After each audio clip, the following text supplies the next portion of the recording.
सोचो तुम सुबह उठते हो और तुम्हें पता चलता है कि तुम्हारे घर का मेन डोर है ना परमानेंटली बील्ड कर दिया गया है। तुम्हारे पास में सामान तो है बेचने के लिए, लेकिन राशन खरीदना है, लाइफ चलानी है और हर बार निकलने के लिए ना तुम्हें पड़ोसी को 4 to 5 लाख देने पड़ते हैं सिर्फ उसका डोर को यूज करने के लिए। ये है ना कोई एग्जैजरेशन नहीं है, क्योंकि ये वो रियलिटी है जिसमें है ना 130 मिलियन लोग रह रहे हैं इथोपिया में। बिकॉज 1993 में जब एरिट्रिया अलग हुआ तब इथोपिया ने ना अपनी कोस्टलाइन खो दी और एक पावरफुल एम्पायर से सीधा दुनिया का सबसे बड़ा लैंडलॉक कंट्री बन गया।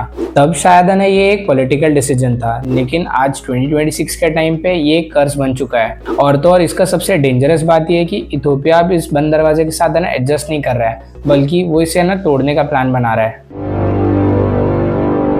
अब यहाँ ना इमोशंस हटा के थोड़ा नंबर्स पर आते हैं, क्योंकि असली दर्द है ना वहीं छुपा है। इथोपिया का ऑलमोस्ट 95% ट्रेड एक ही कंट्री से होता है, जिबूटी। सुनने में तो ये है ना बहुत ही सिंपल लगता है, अच्छा रिलेशन है, लेकिन ये एक है ना इकोनॉमिक ट्रैप है। बिकॉज यहाँ है ना हर साल इथोपिया को 1.5 से 2 बिलियन डॉलर सिर्फ है ना पोर्ट यूज करने के लिए देना पड़ता है।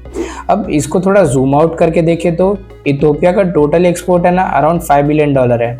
मतलब जो भी पैसा ये कॉफी, गोल्ड और एग्रीकल्चर से कमा रहा है उसका लगभग 30% सीधा किसी और के पॉकेट में चला जाता है। ये कोई है ना नॉर्मल टैक्स नहीं है, बल्कि ये एक चोखोल्ड है। प्राइम मिनिस्टर अबी अहमद ने खुद बोला है कि ये पैसे यूज करके वो हर 3 साल में एक मैसिव डैम बना सकते हैं। मतलब एक कंट्री जो है ना ग्रो कर सकता है वो सिर्फ इसलिए स्लो हो रहा है क्योंकि उसके पास है ना एग्जिट गेट नहीं है। और यही सिनारियो ना यहाँ चल रहा है, क्योंकि अगर तुम्हारा पूरा बिजनेस है ना किसी और के गेट पे डिपेंडेंट हो तब तुम इंडिपेंडेंट नहीं बल्कि कंट्रोल्ड हो। और अब स्टोरी में एंट्री होती है 2026 के केओस की, क्योंकि जब भी ग्लोबल सिस्टम मिलता है तब वीक पॉइंट है ना सबसे पहले क्रैक होते हैं। जहां मार्च 2026 में ईरान ने स्ट्रेट ऑफ हॉर्मुज़ बंद कर दिया, ऑयल $120 क्रॉस कर गया और ग्लोबल सप्लाई चेन है ना ऑलरेडी प्रेशर में आ गए। यहाँ इथोपिया जो पहले से लैंडलॉक्ड है उसके लिए ये सिचुएशन और डेंजरस बन गई, क्योंकि उसके फर्टिलाइजर्स पोर्ट्स पे अटक गए, फार्मिंग रिस्क में आ गई और एक साइलेंट फूड क्राइसिस बिल्ड होने लगा। इसी डेस्परेशन में इथोपिया ने ना एक बहुत ही बोल्ड मूव लिया, दैट इज सोमालीलैंड के साथ कोस्टलाइन लीज डील साइन कर दी। जहां उनका प्लान सिंपल है, हमें एक्सेस दो और हम तुम्हें रिकॉग्निशन देंगे। लेकिन जियोपॉलिटिक्स में ना कोई भी मूव है ना सिंपल नहीं होता, जो कि इसका इफेक्ट ये था कि एरिट्रिया ने ना इसे एक डायरेक्ट थ्रेट माना और अप्रैल 2026 तक बॉर्डर पे ट्रूप्स मूवमेंट की ना रिपोर्ट आने लगी। मतलब अब ये सिर्फ है ना एक डील नहीं है, बल्कि ये वो स्पार्क है जो कभी भी है ना वॉर में कन्वर्ट हो सकता है।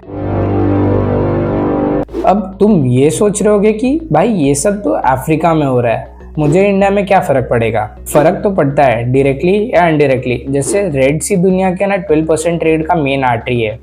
मतलब अगर इथोपिया और एरिट्रिया के बीच ना कॉन्फ्लिक्ट एस्केलेट होता है तो ये पूरा रूट है ना अनस्टेबल हो सकता है, और जब शिपिंग रूट्स अनस्टेबल होते हैं तो सब कुछ महंगा हो जाता है, ऑयल, इलेक्ट्रॉनिक, इंपोर्ट्स, सब कुछ। और तो और यहाँ मुंबई और गुजरात के पोर्ट पे आने वाले कार्गो है ना डिले हो जाएंगे, जिसकी वजह से ना इंश्योरेंस कॉस्ट बढ़ेगा और अल्टीमेटली है ना धीरे धीरे ये बिल है ना तुम्हारे पॉकेट तक आएगा।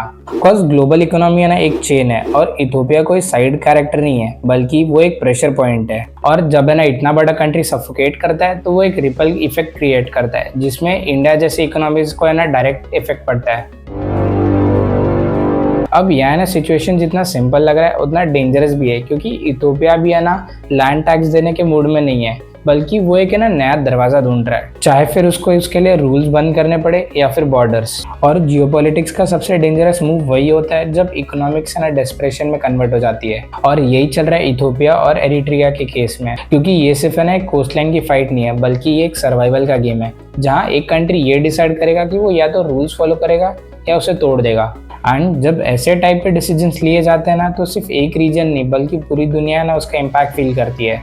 सो इधर आपका क्या ओपिनियन है? क्या इथोपिया का ये मूव सही है या फिर गलत है? कमेंट में बताइएगा ज़रूर।